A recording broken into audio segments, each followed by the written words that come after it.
ஸ்ரீமதே ராமானுஜாய நமக. இன்னைக்கு நம்ம பகவத்கீதையோட 13வது அத்தியாயத்தின் பெருமையை பார்க்க போறோம். எல்லா கதைகளுமே மகாவிஷ்ணு ஆனவர் தாயாருக்கு சொல்வாரு. அத சிவன் உமையாளுக்கு சொல்றதா அமைகிற கதைகள் தாங்க எல்லாமே. இப்ப மகாதேவரான சிவன் உமையாளுக்கு இந்த கதையை சொல்ல ஆரம்பிக்கிறாரு. தென் திசையில துங்கபத்ரான் பெயர் கொண்ட பெரிய ஆறு இருக்குமா, அதன் கரையில ஹரிஹரபுரன் அப்படின்ற அழகான நகரம் இருக்கு. அங்க ஹரிஹரன் அப்படின்ற பெயர் உள்ள சிவபெருமான் வீற்றிருக்காரு. அவரை தரிசித்த மாத்திரத்திலேயே மிக உயரிய மேன்மை ஏற்படுமா அப்படின்னு சொல்ல ஆரம்பிக்கிறாரு. அந்த கஷேத்திரத்துல ஹரிதீக்ஷிதர் அப்படின்னு பெயர் கொண்ட வேத விற்பன்னரான ஒரு அந்தனர் வாழ்ந்துட்டு வந்தாருமா.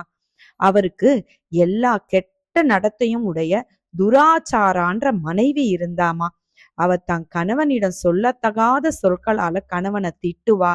ஒரு வாட்டி கூட அவர் கூட இருந்தது கிடையாது. கணவனை சேர்ந்தவர்கள் வீட்டுக்கு வந்தா அவங்க அத்தனை பேரையும் திட்டி விரட்டிடுவாமா. காம வெறி பிடித்தவமா. அவ தப்பான நடவடிக்கையில ஈடுபடுத்துவாமா தன்னையே. அது மாதிரி அவ ஜனசஞ்சாரம் இல்லாத ஒரு இடத்துல, அதாவது காட்டுக்குள்ள ஒரு இடத்த தேர்ந்தெடுத்து அங்கதான் தீய ஆண்களோட சேருவாமா. ஒரு வாட்டி அவ ஒரு நாள் ராத்திரி காம வெறியோட அந்த தன் வீட்டை விட்டு நகர்ந்து அந்த காட்டுக்கு வரா. அங்க யாராவது ஆண்மகன் கிடைப்பானான்னு பாக்குறா. யாருமே கிடைக்கல. அப்ப ஒரு புலி அங்க இருந்தது. அது இவளோட குரலை கேட்டு இவளை கொல்றதுக்கு வந்தது. அப்ப ஏன் நீ என்ன கொல்றன்னு அவ கேட்டோம்னா அது தன் கதைய சொல்லுது. நான் ஜென்மத்துல ஒரு அந்தணனா பிறந்தேன். வேத பாராயணத்தோட பயனை கூட விற்று பணத்தை சம்பாதிச்சு வந்தேன். எல்லா கெட்ட வழியையும் நான் செஞ்சேன். யாகத்தை செய்யக்கூடாத தகுதி இல்லாத ஆட்களுக்கு கூட அந்த யாகத்தை செஞ்சு வச்சேன். ஒரு வாட்டி நான் பணத்தை வேண்டி ஒரு கெட்ட நடத்தை உள்ள அந்தனர் வீட்டுக்கு கிளம்பி போயிட்டு இருந்தேன். வழியில ஒரு நாய் கிடைச்சது. என் உயிர் பிரிஞ்சுது. அதனால நான் இந்த காட்டுல வசிக்க ஆரம்பிச்சேன் புலியா மாறி. எனக்கு புலி உருவம் கிடைக்கவே நான் இந்த புலியா மாறி இங்கே நான் வசிக்க ஆரம்பிச்சேன். ஆனா என்னோடைய முன்ஜென்ம ஞானம் இருக்கவே நான் நல்லவங்களை தொடவே மாட்டேன். யாரெல்லாம் நல்லவங்களோ அவங்கள நான் இதுவரையும் எதுவுமே செஞ்சதில்ல. நான் செஞ்சுள்ள பாவத்தை நினைச்சு அறவழி நிற்கும் ஆன்றோர், துறவி, நற்குணமுள்ள மனிதன், கற்புடைய பெண்கள், இவங்களை நான் ஒரு பொழுதும் கொல்ல மாட்டேம்மா. பசிக்காக தீய நடத்தை இருக்கிறவங்களதான் கொல்லுவேன். நீ லோகத்திலே ரொம்ப கெட்டவம்மா. எல்லா பாவமும் செஞ்சவ, அதனால உன்னை கொல்ல போறேன்னு சொல்லிட்டு அவளை கொன்னுது. உடனே அவ இறந்து போறா. அவளோட உயிராகப்பட்டது யமதர்மராஜனோட தூதர்கள் அதை அழைச்சிட்டு போறாங்க.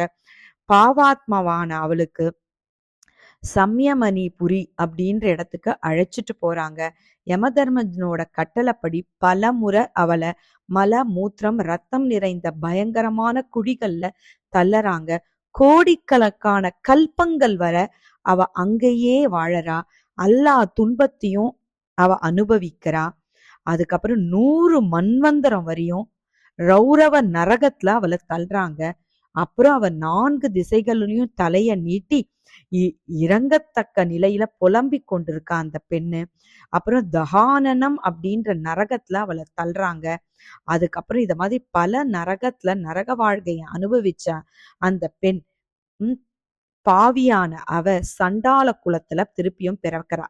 சண்டாளனுடைய வீட்டுல வளர்ந்து பெரியவளாகி பிறவியில அவ என்ன செயலை செஞ்சாலோ அந்த வாசனையின் காரணமாக அதையே அவ இப்பயும் செஞ்சுட்டு வரா. அதனால அவளுக்கு தொழுநோயும் காச நோயும் அவளுக்கு ஏற்படுது. கண்கள்ல வலியும் ஏற்படுது. அப்புறம் அவ சிறிது காலம் கழிச்சு முற்பருவியில தான் வாழ்ந்த இடமான ஹரிஹரபுரத்துக்கு போறா. அங்க ஜம்பகா தேவி உமையால் வீற்றிருக்கா. அங்க அவ வாசுதேவன்ற பெயர் கொண்ட புனிதமான அந்தனரை பாக்குறா. அவர் இடைவிடாம கீதையோட 13வது அத்தியாயத்தை சொல்லிட்டு வராரு. அத கேட்டது தாங்க தாமதம். அவ உடனே தன்னோட சண்டாள சரீரத்திலேருந்து விடுபட்டு தெய்வீகமான தேகத்தை பெற்று பெருமாளோட திருவடிய அடையறா. அதாவது 13வது அத்தியாயம்ன்றது கொடிய பாவத்தை கூட போக்கி கொடுக்கிற சக்தி வாய்ந்தது. நம்ம அத்தனை பேரும் இந்த பகவத்கீதையோட 13வது அத்தியாயத்தை பாராயணம் பண்ணி பகவான் திருவடியை அடைவோம். ஸ்ரீமதே ராமானுஜாய நமக.